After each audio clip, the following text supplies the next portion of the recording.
Natin ito. Sige po.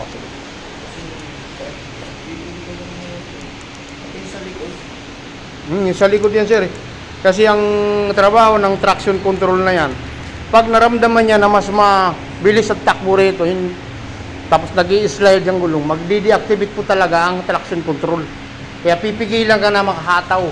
Ayun ang trabaho niya. Kaya kahit na i-activate mo, mag-trigger po siya na Binasa ko yung manual. Yes po, yan po ang ano nito. Pagka nag-flip talaga siya, meron siyang traction talaga. Yan po, yan po. Binasa ko yung manual, 3 beses mga binasa.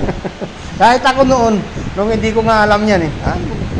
Kaya kasi may na-encounter naman kami nito. Ang problema naman ng kanya, nag-blink na doon. So tinanong ko siya kung ano ang problema. Sabi niya matagal na nasira. So di na kami nakialam doon. Yung mga kasama ko nag-focus dito. Yung pala ang problema, yung kanyang traction control. Sabi, siyempre kami, bumasi lang din kami sa kanya kasi sabi niya sira na. So di na namin pinakialaman yun. So gano'n lang sir, i-reset lang po natin.